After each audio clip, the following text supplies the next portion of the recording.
The key is create value. A lot of people hear this, by the way, and they go, oh, I don't have anything to give. First of all, that's the biggest misnomer ever. In fact, when you don't have anything, you have some of the things that the people with money and resources want the most. If you don't have anything, go find a deal, and you will be amazed at how quick you will get partners, right? You go out and find it. You go negotiate. You go do all those things and bring that to the table. They want to partner with you.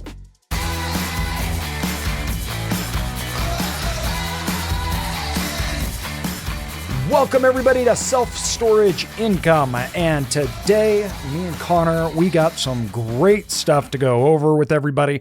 2025, what a kickoff.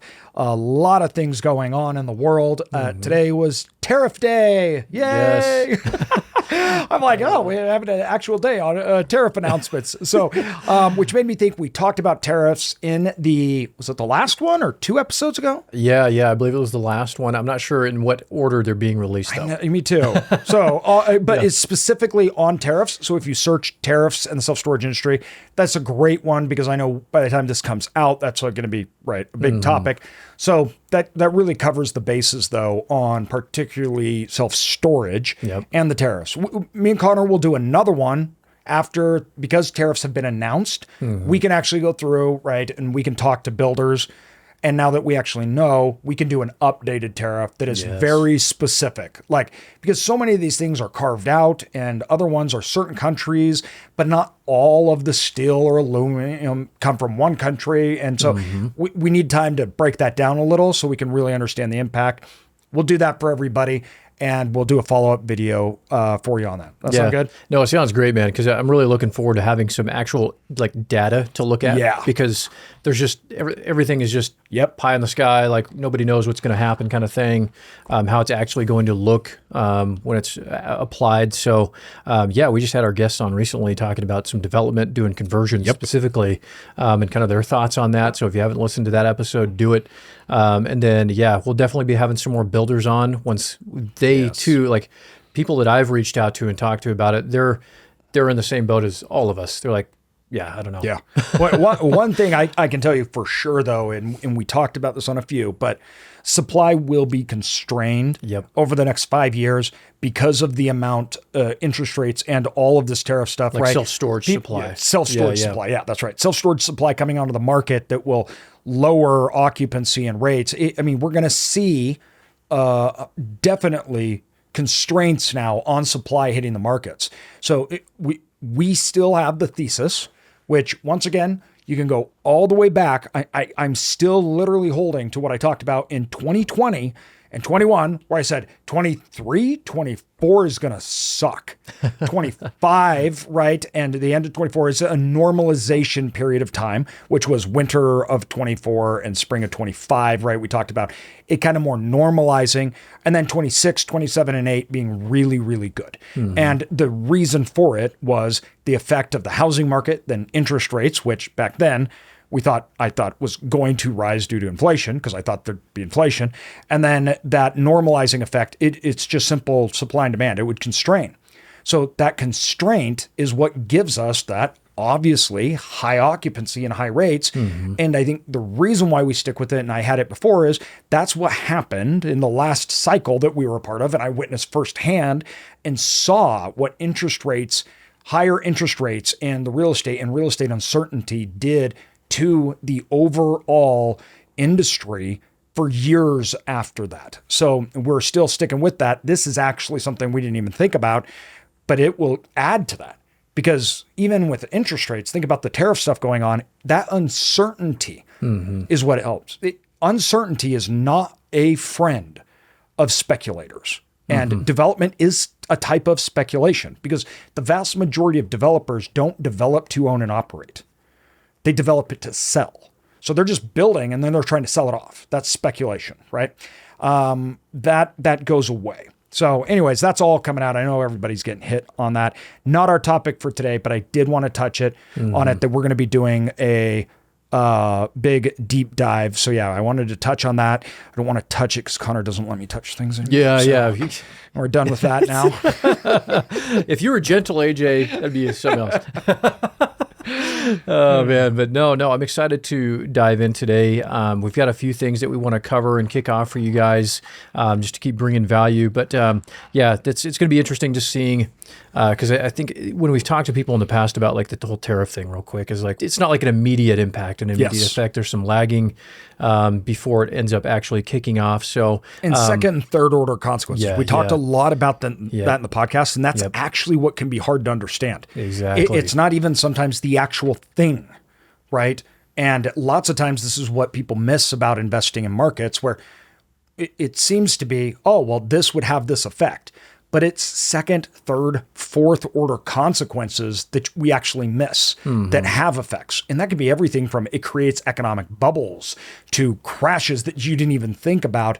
And tariffs can have that, where it can really cause second and third order consequences that people aren't necessarily thinking through or have thought about. And so you really do got to dive into that. Dude, I'm really curious to see just domestic production and how that changes for these different industries and how we start driving more of that. Because we've seen a lot. Yeah, let's be independent, 100%, all for that. Like, go America, be totally independent, free, all the things. But yeah, no, I'm excited. We'll see what we can do, and excited to see more of that domestic production. But there's probably going to be some growing pains. Yeah, so. Especially in areas that we don't have infrastructure. Oh, so like, exactly, man. Think about like textile. Like we remember we were talking about that, because who was it we were talking with about Jocko? And Jocko, so they wanted to make America. The looms. Yeah. Yeah. And they couldn't, because not only they said, oh, well, we don't have looms. So they went overseas. Yeah, they had to. They had like to didn't buy a even loom. make them here. And then they brought it here, and they realized nobody knows how to use a loom. Yeah, nobody knows how to use the equipment.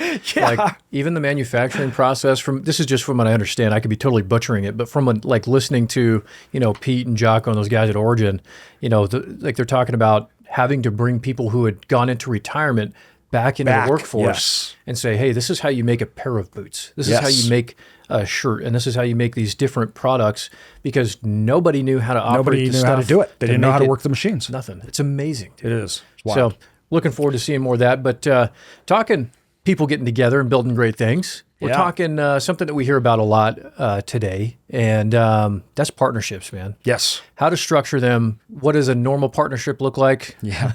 Trick question. Yeah. So we're going to dive into that a little bit, because a lot of people out there, we talked about this, multiple times before, if you're just getting started, or if you're even a veteran and you're trying to grow and expand and scale, you're going to have those partnerships with individuals, whether that's capital, operators, whatever it is. So we're going to touch a little bit on partners and structures, what that looks like, and just kind of give you an idea of how we've seen things and what we've done. And so I'm excited to shed some light on it, because it's one of those behind the veil things that not a lot of people talk about. Yeah. It is so interesting, because partnerships can be one of the greatest assets that you can have. And I think a lot of people do disservice to understanding how beneficial a partnership is, especially when starting out. We're in Mississippi right now, and we're turning this storage facility around. Now, lots of people are out trying to buy facilities, small ones that range everywhere from $300,000 to $4 or $5 million. Now, they're worried about getting the money or having the financing. This is why we team up with Live Oak Bank, because they get this. They understand storage. In fact, we have them help us underwrite deals for our students and others, because they are one of the best people in the industry when it comes to getting loans, especially small business loans. They can actually help the customers when they find the asset, understanding how much debt can I get? What's it going to look like? Not just because of the customer they're working with, but because of their knowledge base. That changes them from being a bank to being a real asset to the customer. We recommend Live Oak Bank to our students, as well as others that are trying to get into the storage business. They have an in-depth knowledge of this asset class, so it's more than a bank. It's more than simply getting money. They're actually an asset and a partner to them, helping them go through all the things that they don't know and understand. Now, with that said, I say the number one cause of deals falling out and either not performing or needing to be sold, it's actually not the market. It's usually partnerships. And this is common. And so what I think happens is people are scared because they see partnerships fail and it's messy. It's really bad. It affects lots of people, assets, customers. It's expensive. And usually nobody wins. And you should be nervous and scared about that. And I think the reason why you should be is the reason that happens is because they did not do it right. That's the key here. They went into a partnership like you would with a road trip with a buddy. It's, hey, let's go do this. Great. Set up some legal docs. We both own it. You buy the Let's fuel, go. I'll buy the snacks, Yeah, man. bingo. Like, we'll be good. Exactly. We're good. And It's a good way to put it. yeah, and that's a really, really bad way to do partnerships. Yet that is actually the norm. And that is guaranteed for failure. The reason why is people get together and they have an idea for a company. Ideas mean nothing. They are worthless. It only means anything if it is executed and created and it does something. But the value of the idea, right? If ideas were worth anything, we would all be gazillionaires, right? The execution of a business is so hard and it's so grueling and it takes a long time and you need a lot to make a successful venture. You need money, you need time, you need not just capital. human capital, Yeah. you need expertise, you need right markets, you need there and all the things that you don't know that you need, which is way more than whatever you do. And that's how it just works starting out, right? You don't know what you don't know. We were just talking about this, right? Yeah. And that's okay. That's fine. But it's realizing that. And so then when you build out a partnership, it's as if the idea had the value and we both came up with the idea, so that value is equal. And that's the problem. Because the idea has no value, what you've done is you've now set up a value imbalance and a execution imbalance as far as authority, roles, everything else. So their incentives are wrong. It's really, really bad. And now when you look at that, then you say, AJ, okay, we get that. What's the answer, right? And I have a quadrant, and you know what? We just need to put this into the newsletter so I can actually get this out to you guys. You guys can sign up for the newsletter down below. We'll put my actual quadrant in the newsletter so we can send that out to everybody that's on that. I don't know our emails. It's a lot of people are on that. But I made a quadrant that shows simplistically for a self-storage deal what it actually takes. Meaning, so if there's 4 main areas, if you're doing a partnership, the things you have to have, right? And you have to have capital, you have to have execution or work, right? You have to have money, and then you have to have risk. These 4 areas are what have to come together to execute. That's just to do it, right? Obviously, you need assets and you need sellers and no, I'm talking about the actual deal. To execute on doing a deal, these are the 4 areas. The problem is that they're not all valued the same. They're not all worth the same. And that value changes over time. So in some markets, capital is everywhere. It's really easy. So it has really low value, right?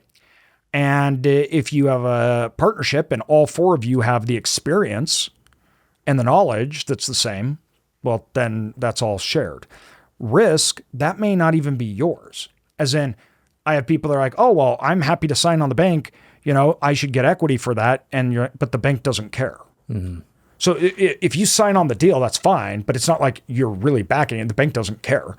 So it's not needed. But there is liability in who is actually going to hold the bag. So when it hits the table, when we have lawsuits, when things go back, like who's ending up with all that risk and liability? And that's usually dictated by institutions. So they're going to say, you have to have X person. A lot of people that start partnerships, they cannot get loans.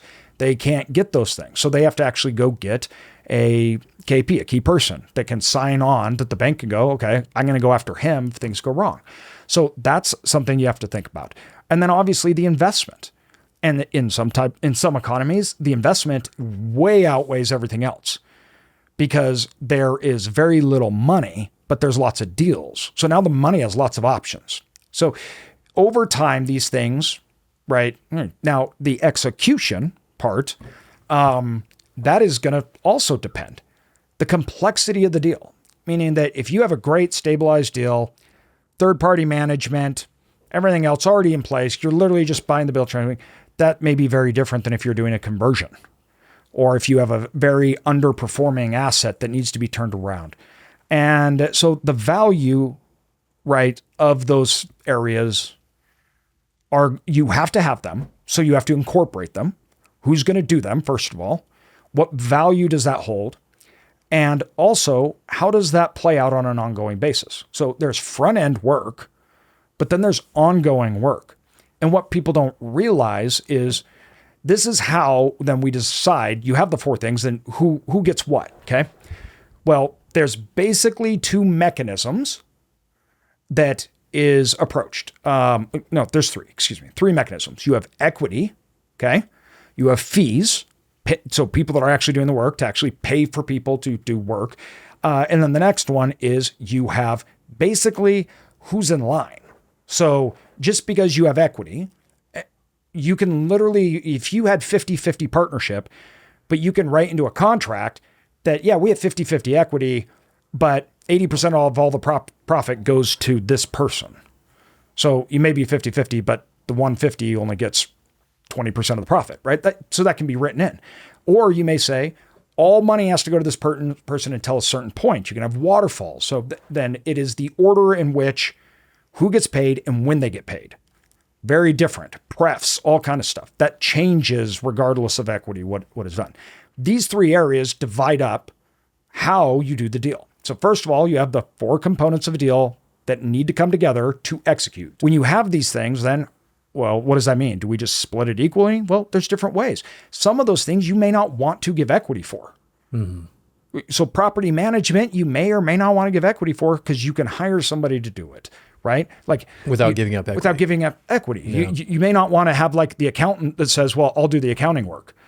And you go, okay, but I can just pay a bookkeeper. Mm-hmm. So why would I give you 50%? Right? So there are certain things that fees are just appropriate. That is why, though, you can see when we talk about doing deals, there is no simple, direct way to do a deal. Mm-hmm. And why, when I say people come together and they're like, hey, we're going to partner 50-50, like, holy cow, does that not make any sense at all? And it's not about you. It's not about you or the value you bring. It's what is needed within it. Mm-hmm. And this will cause problems as the execution goes.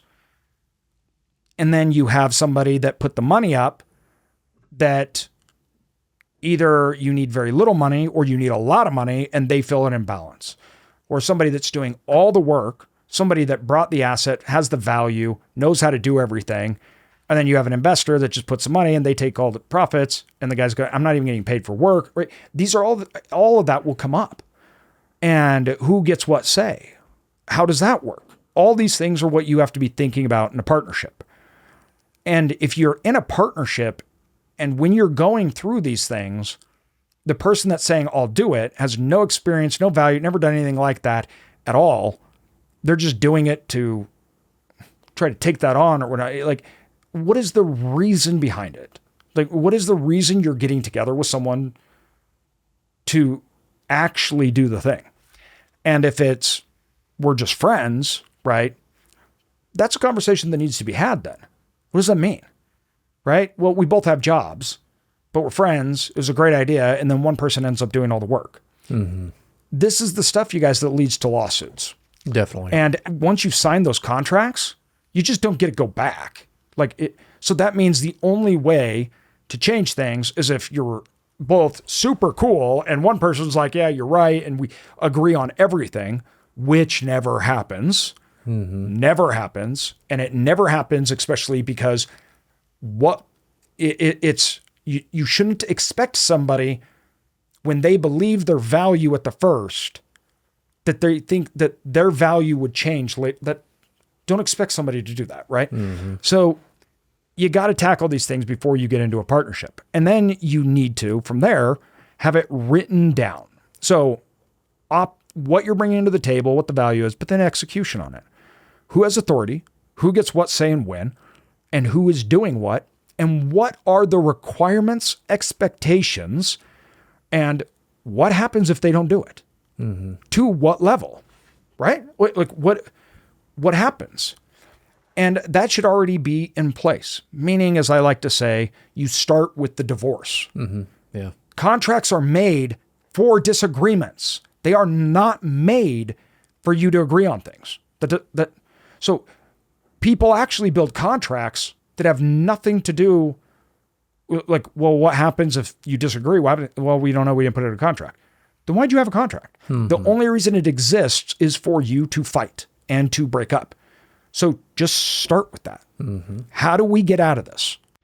Technology is the name of the game, and how you operate your facility and the efficiency at which you can operate will depend on the technology you use. Your property management system, what it allows you to do, and what you have access will determine the outcome of how that facility performs. That's why we go with Tenant Inc. with their product Hummingbird, because they are the best in class when dealing with automation, when dealing with move-ins, customer acquisition process, improving my online acquisition process. They are bar none the best. So if you are looking to automate your facility or operate it in a best in class way, make sure you guys are looking at Tenant Inc. and their product Hummingbird. The link is in the description. Well, imagine how difficult like those hard conversations are going to be when things aren't good. Yeah. You know, if you think they're going to be hard to have now, like, hey, yeah, what happens if, I steal all the money and run away and leave you with nothing? Like, we're going bankrupt, yeah. and they're taking my house, but you're getting away for free. Yeah, for real. Like, if you can't have those conversations now, don't expect to have them later, dude. Yep. Like, absolutely. Just have them now. If you can't have those conversations when you start, you will have them in court. And not a place to have them, dude. Not a place to have it in, because Expensive place. everybody loses. Yes. There's no reason for it. It should be avoided. Everybody should know their roles. And I speak to this from experience, and to how I always look at about the deals that we're doing. It is simply about the asset or the business. What does it need? So many people go into business or start things about, what do I want?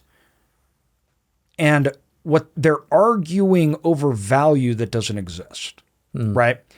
And unless they're bringing something to the table, that doesn't make a whole lot of sense normally. So as opposed to first start out with what is actually needed here. So regardless of what you want, what is needed? How much money do you need? Who do you have to have involved? Who has to be paid? What does it need to be successful? You work backwards from there. Okay. Because it doesn't matter if not, it's pointless. And I think you can tell pretty quickly, guys, when you're doing a partnership, the tone, the way you're going about it, where people are not talking about the success of the mission, the success of the goal, when it is, well, hold on here. What am I going to get? What am I like? Right, well, we don't have anything yet. We got to figure out what needs to be done. Yeah. And from there, you can talk about what responsibilities should be divided up, what that means, right? All of that, so you can have a successful venture. And obviously, if you're bringing money to the table as an investor, and if you're bringing something to the table, there should be value attributed to that. It's like, that's the point, right? But I see these conversations happening after the fact. A key one is divorces and deaths. And you have to realize, just because you're doing a partnership with someone, it doesn't mean that it's them alone. What happens if they get a divorce and then their spouse gets half of their equity? Dude, that's such a good example. And causes liquidation, or they're going after it, and all of a sudden you're being affected by other people. What happens if you have an investor that says, oh, I want the money, so I just want you to sell off and give me my money back. I don't even care if there's a return. And you're like, but I don't get paid unless there's a return. And he's like, yeah, but I have other things I want to do in life. Yeah, sorry, man. But invested 3 years into this, right? This was the only way I was going to get paid. And this freaking happens. This happens all the time. All the time. This is actually very normal. And the reason it happens, like I like to think in a contract, if someone ever told me, I'm like, well, we need to put that in the contract. There's no reason to put it in the contract because I'll never do it. That is the biggest red flag I've ever heard. Mm-hmm. If you're never going to do it, there's no reason why wouldn't you have it in a contract? If it is not in the contract, you should look at it as it can happen. Mm-hmm. And it would be crazy not to think that way because it actually can. Definitely. So like you've allowed it to. And that's how when you start with the divorce in mind, right? You say, listen, nothing goes on forever. We either sell this, you have things in life. You have things in life that you may need to dissolve the partnership, which isn't because you're fighting. Like you have to do it. Once again, divorce, other things, or you get sick and you're like, hey, I need to, this has to end, unfortunately. I don't want it to, but life happens. That should be figured out. What happens when that occurs? Not doing these things is just lazy, poor planning, and it is devastating later on. So intention, needs, execution, authority, the stuff that goes into it, you are planning for the unknown, and whatever you're planning will change. That's why when I look at contracts, they are really about the overall structure, who says, risk, right? Those main categories, and fighting and disagreements about it, because markets will change. Well, and hopefully the business changes, right? Yes. Like hopefully the business just thrives and grows. And, you know, you look at long term, what does that look like at that point in time when you guys are, you know, raking in a bunch of money and you're issuing distributions to one another and who's getting what and how? Like, you're absolutely allocating the capital that you guys are bringing in. I mean, those are, again, if those conversations are difficult now, it's going to be even harder in those points in time where you're like, wait a second, you got $1 million and I got 10? Like, that's going to be awkward, right? Yeah, exactly. Yeah. You're like, well, and then what do you do? It's, once again, I'm saying this because I am trying to think. I have partners in almost all of mine, if not all of the businesses I own, which is a lot. Mm-hmm. And the reason being is, especially when you're starting out, you need resources. You need resources, you need expertise, right? And a lot of times those things are very, very expensive. When you're starting out, it's not like you have $80,000 just to pay somebody to do labor. Mm-hmm. You know, you don't have those things. You don't have unlimited funds. You don't have money you can waste. You don't have unlimited time, right? You need to take what resources you have, find out what you have ability to, find the resources that are missing. And if you could partner up with somebody and you guys can kind of complete that picture, or at least then go out and get it, that's a good partnership because it's predicated on what is needed to do the deal. That's how partnership should work, to have a successful outcome. And then you can have a successful outcome and a big one that you frankly couldn't have had on your own. Mm-hmm. Or not that you couldn't, you could, but you would have to have the resource and everything. But for a lot of people, they're like, I just don't have it. So I either have to pay for it, I have to go into debt, I have to increase risk. Mm-hmm. Whereas you can come to a partnership, and lots of times that helps you move faster, way faster. And for a lot of people, honestly, it's just funner. It's nice to be doing things with other people and to have somebody to, bounce ideas off and really work together. But it is business. Like you may say, no, it's personal and this is really, but that's not how the law works. That's not how markets work. So just because you feel and want something to be some way, that doesn't mean that's how it'll occur in reality. And so you have to abide by the environment and structures that we have to live in and abide by. So you need to think that way with a lot of these things, right? And it does, and I don't mean that by saying be rude, ruthless, anything else. That's not at all. But to just think that somebody should get more, or just to think that you even deserve more, why?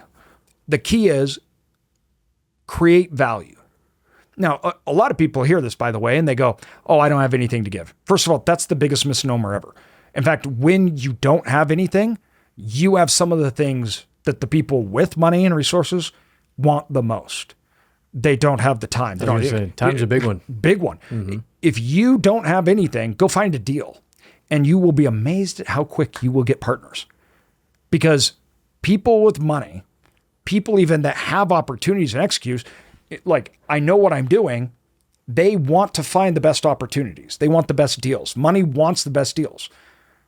And if you can produce that, right, you go out and find it. You go negotiate. You go do all those things and bring that to the table. They want to partner with you because you have the opportunity. So we're not talking about dividing necessarily resources, right? That's not what we're saying here.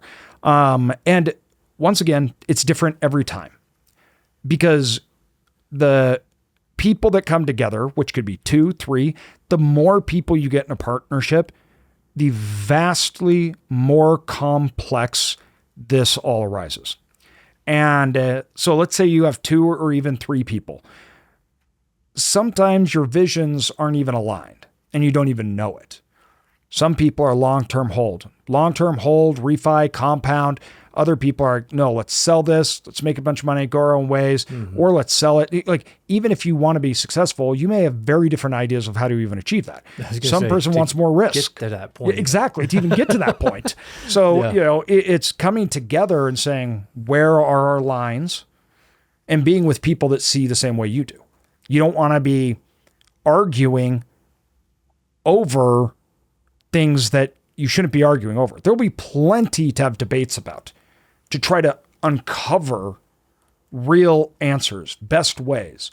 But to say we're having a debate over fundamentals, as in all I want is tax breaks, and the other one's all I want is consistent cash flow, safe assets, and another one, all I want is huge equity wins, that's a problem. Because you're headed in a different direction. You're not going to the same end point. So all of the methods to get there will be wrong if you're not going to the same place. So partnerships, while this may seem overwhelming, I'm not trying to make it overwhelming. I'm just trying to give you everything you need to think. I think the best way to think about it is that if you're going to go into a partnership, focus on the business and just what is needed. And a lot of people I see, they don't like doing that because that ruins the hype. We're all excited and it's just going to be great. No matter what, we're just going to win. This is going to create financial freedom, everything else. That's amazing. Of course you want to hype. I love starting businesses because of that. It is so fun to work really hard with people towards a goal that means something, that actually has an impact. But if you are not having real conversations and making hard choices because you don't want to destroy the fun and that makes you not want to do it, you're in for a world of hurt because you will be having to decide and make decisions and work when it's not fun. That's just part of it. And I think a lot of people don't consciously think that they're doing that, but they are. Let's just keep the train going. Let's have these conversations later on. I don't want to have them right now because it doesn't even matter. We don't even know if we'll be successful. I hear that all the time. Well, then by the time you are or aren't, it's too late. Yeah. No, that totally makes sense. Those are all really good points, man. And I want to remind people, like, you're specifically not only talking from experience, having gone through a lot of this, firsthand, but I mean, this is stuff that you've seen, that we've seen time and time again. What would you say is a couple things, your biggest win when it comes to partnerships and how to structure them, and your biggest loss and partnerships and how to structure them? That's easy. My biggest win is, I would have to say, obviously, with with Sam and my dad. Our partnership worked really, really well. And that's common, by the way. People have, out of my businesses, I have my father and Sam in our core. My other businesses, I have non-family related. Then we have, so I have lots of partners and lots of different businesses. But the reason why I obviously my dad and Sam, because we have partners, us together with other people, the biggest win is it has been the longest ongoing partnership. which then has huge impacts because you can get better, and the better you get, the higher the reward, and you can reallocate, you can compound out, and you have time to grow. So during that time, the effects are larger. And that's the key. You know, we were all on the same page, long-term, value-based investing, compounding out returns. What is the capital being used for? It's used for the business. It's not to go buy fancy cars, things like that. So we weren't arguing over that stuff. We were all in a line to just whatever needs to be sacrificed and think of the other one first. But we all were 20 years out. You know, it was long-term vision. What do we need to do? Work for free when we had to. It was sacrifice and work for the long term. We didn't have fights. We didn't, because it was all about the business, not, you know what I mean? And everybody was just willing to do what it was. So that created, obviously, huge momentum and huge gains over a long period of time. Huge struggles during that time too. Big time market collapses and on and on and on. And my worst by far was one where we actually bought somebody's company, and it was like a partnership for an earnout period, and they were supposed to be running the company, and we were all working together, right? And it was essentially fraud. And they were taking clients and other things on the side and working for the company. They were manipulating a whole bunch of stuff. We didn't know about it. And then they were trying to force capital. It was a horrible situation. We weren't aligned at all. They were just trying to maximize whatever they could. They were trying to find sneaky ways to get the company back, literally swipe it after it'd been paid for. It was horrible, right? It was bad. And that happened because of me. I signed a bad contract. Looking back on it, it's like, wow, that's obvious. At the time, it wasn't, right? Because you learn. But one where you learned the whole, we don't need to put that in the contract thing. Yeah. Yep. That's exactly. And that was the line. Yeah. Why would we put that in the contract? My wife would never go take clients of a company that you're buying from us, and she wasn't a part of it. So why would we have a non-compete? 30 days later. Guess what happened, huh? 40% of the revenue of the company from clients, his wife went into. Yeah. Yeah. That's wild. Yeah. Wild. It was bad. Well, and I know there's a lot of people out there that are probably wondering, how do I, like the whole get my cake and eat it too? How can I partner but maintain all the control, make all the decisions, and try to forego some of these things, issues I might run into in partnerships? I'm going to ask, is there a way to do that? I think technically there would be. It almost always involves a few things. You're going to start way smaller, and it's going to take a lot longer, and you will struggle a lot more.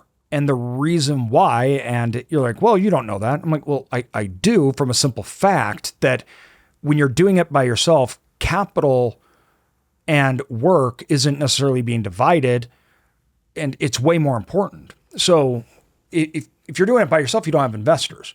Whatever capital you make, businesses are capital intensive, but growing businesses are very capital intensive.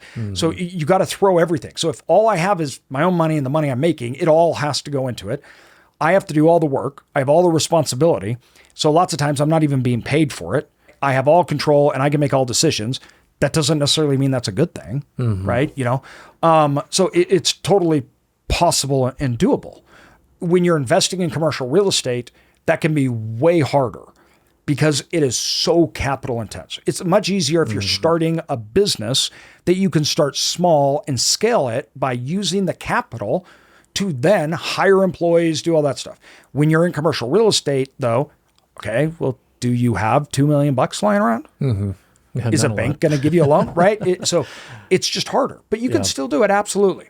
You can still go start at small facilities, owner financing, put it in, refinance, get your money out, do it again, right? But once again, you see how the time frame is extended. Now I have to wait till that value is created, capitalize it to redeploy it. We used all our money. We worked for free, and it took us a long, long time even as we grew. We still had partners but it's still, we all had to work and put our money in.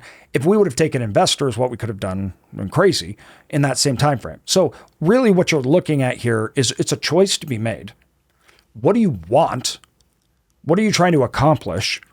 What is that destination, and what is needed to get there, right? Then you can make the choices. Am I okay getting there in 30 years? Mm-hmm. Am I okay going to work, coming home, working on, like it's once again, it's just a choice. So what does it need to get there? Figuring it out and the choices that need to be made, that's different.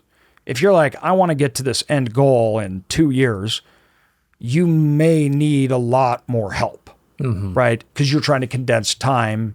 You want a lot. So that is a conversation you need to have with yourself. Obviously, before you even involve partners, what is it that you really want?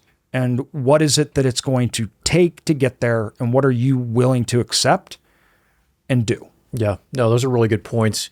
And, you know, if you want to, and I know too, like if you want to bring on partners, but also try to maintain control, you can bring on limited partners. Absolutely. That, you know, you can allow yourself to, you know, have the best of both worlds. Yeah. But I mean, again, there's going to be, there's not just a one size fits all. No.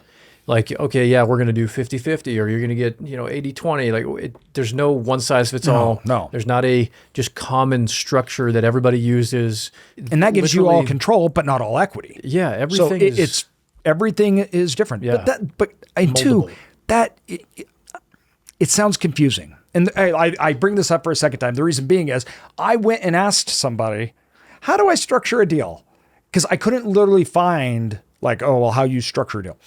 And the response to me by the attorney was, I don't know. How do you want to structure it? And I'm like, I don't know how to. What do you mean? What do I want? Tell me, because I don't know what I don't know. Yeah. Like that's like asking me what is in a room that I've never been in before.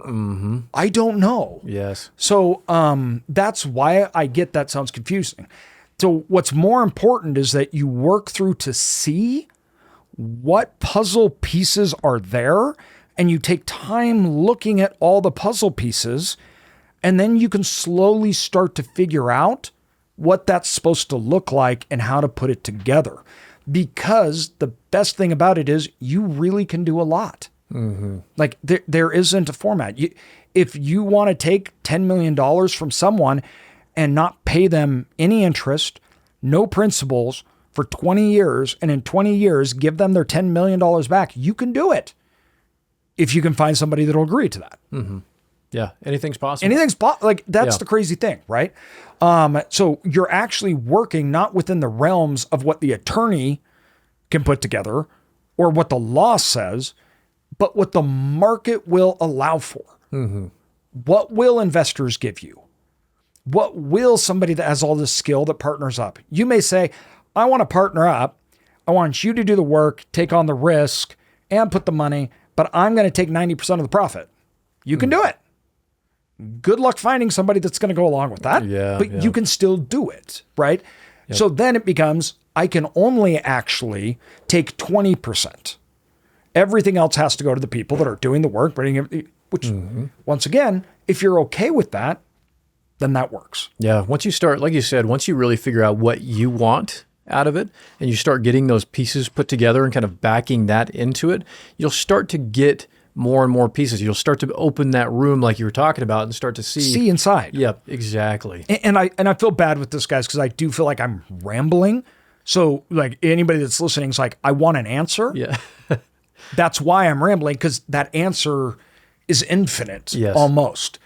But generally speaking, you guys, there are certain frameworks that the market allows during that time. Meaning this, if you have investors, okay, let's take limited partners. You just got investors that don't want risk and they want to be limited partners. Generally speaking, they're going to want some kind of pref, right? They're going to want to know when I'm getting my money back, what the return is, and a lot of what you can take will be dependent on what you can give.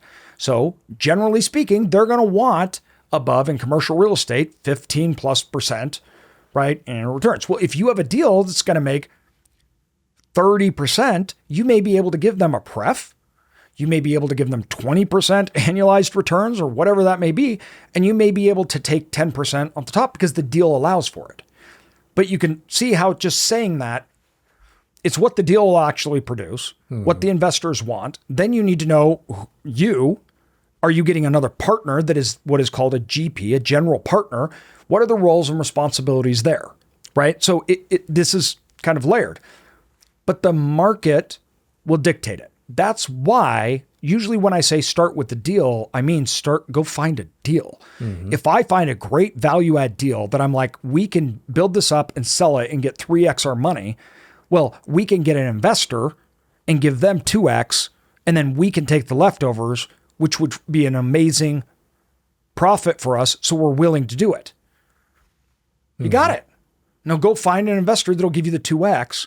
Then you and that partner decide, all right, one partners, I'm going to handle the investors. I'm going to handle the brokers. Let's get with an attorney. Let's talk about all the stuff then. And then the attorney will look at the deal, look at your investor, and your investor may say, here's what I want. You have to incorporate that into the deal. And then you structure it. So you can't have a deal structure necessarily if you don't even know without a deal. Well, yeah, exactly. What you're going to do. Yeah. That's why it becomes rambly, because it's like, well, every time you think about it, well, there's this avenue. And I don't want to limit it or just say that it's one way, because that's not how it really works. Well, even deals right now that we're in and that we've done, I bet there's things right now that you would go back and you're like, dude, if I could change something, I'd probably go back and change this thing here. Or that Absolutely. Thing. Like, there's not just, okay, cookie cutter, every single one, I'm doing this, I'm doing that. Like, you could probably go back and find a million ways to change even the existing deals right now today that you're like, yeah, that would actually be more beneficial for investors or for us or for like a million different ways to do it. A million different ways. So it's good stuff, man. It's a solid topic, and it's one of those things that people are always asking because they don't have that peek behind the veil. And it's important to really kind of help paint that picture for everybody and show. We'll outline this in the newsletter. Yeah. So what we'll do is we'll get our quadrants. We'll outline, and 2, we'll even put together, Connor's going to help me remember this, so we actually deliver this, guys. So in the newsletter, but I'll put together like just 3 examples of what we see with people taking investors. So not just a partnership between 2 people, which we can give an example of that, but then also investors. Just simple frameworks that shows so you guys can have an idea of what might be happening. Then you can see the quadrant, the deals, and then we could say, this is how you reach out or go to, but it break it down so it's a little easier to digest how to even walk down the road, how to begin that path. For sure. No, those are great things. And before we wrap up today, I wanted to share some questions with you guys that we got from our self-storage income community. And we've got a couple good ones to dive into and tackle a little bit here today, just starting out, and how to balance things and figure it out. We've got a question. We went on there and I said, hey, everybody, I want your questions. I want your challenges. I want what's stopping you. Give it to me, all of it. I want it. I want to hear it. And we've got one of our members here from the group, Travantis Lowry. He's saying the hardest thing for me is time. Been working graveyards to make ends meet since getting laid off, only to wake up and do errands and be a parent on top of trying to continue to utilize my programming skills to hopefully offset some bills. So, man, life in full swing, man. Life, being a parent, work, these goals for growth. Obviously, they're a part of the group. They're wanting to invest in storage. Yeah. I mean, I know I've been there. I know I've been like, hey, like there's a lot going on. But it doesn't stop. I'll tell you that. No, it doesn't ever change. Doesn't ever change. And I think honestly, that's the first thing I would say to it. The busiest people I know take on more. Yeah. And the people that are actually the least busy have the hardest time doing more. And what I mean by that, everybody, is, I have 4 kids.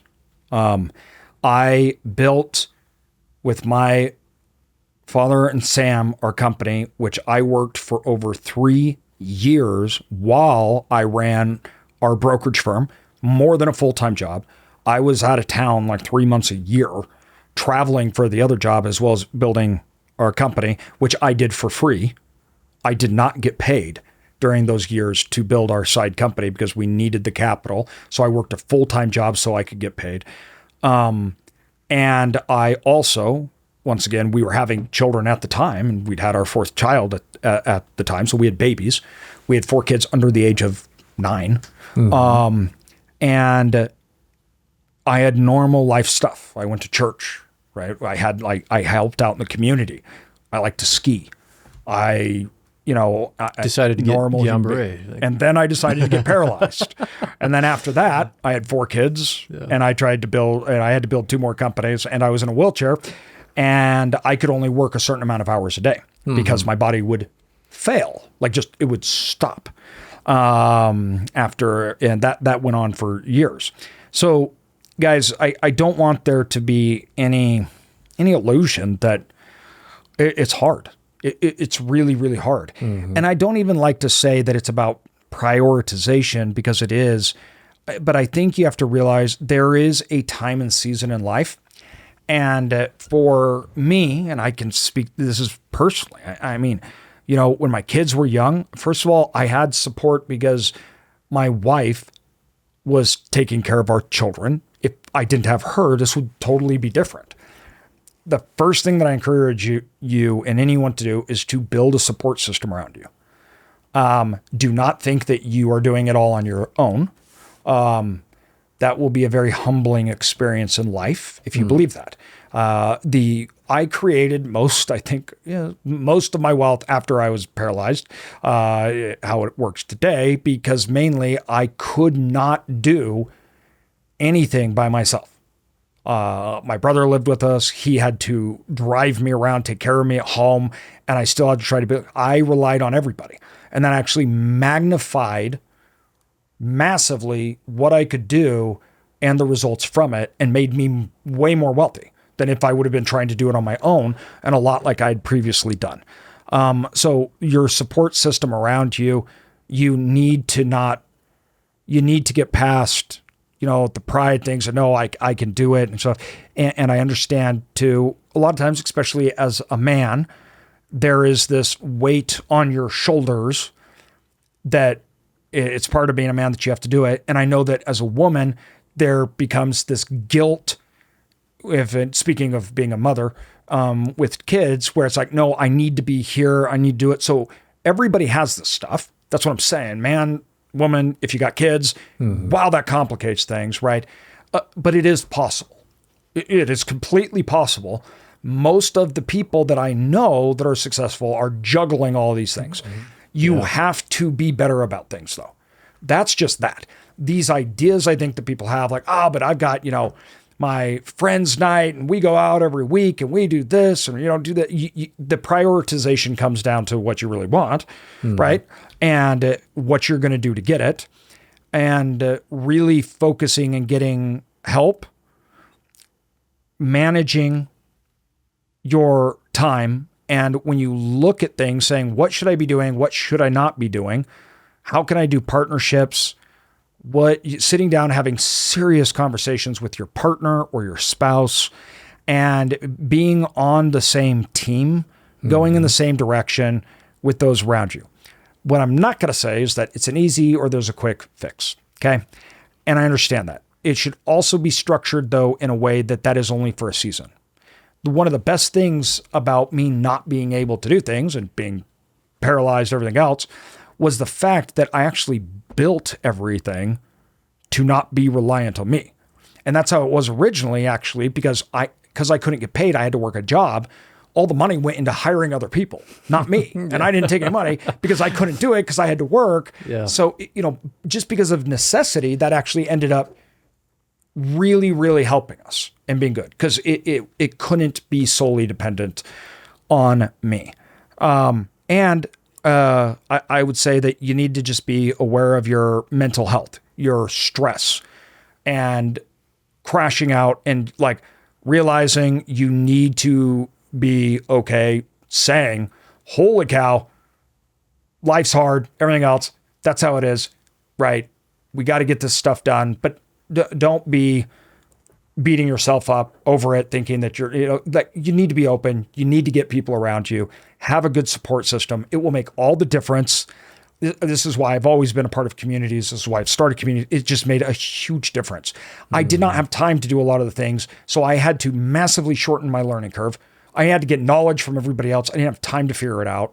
And I had to figure out just the optimal way to go from A to Z and skip all the letters except for like 4 or 5 because I didn't have time. Yeah. I just didn't. Right. And so it's about support, being efficient, being real, and realizing it's going to suck and it's going to be hard. Dude, yeah. And then 2, figuring out the optimal ways to achieve, like skipping steps. And I mean that by skipping them, having other people do them.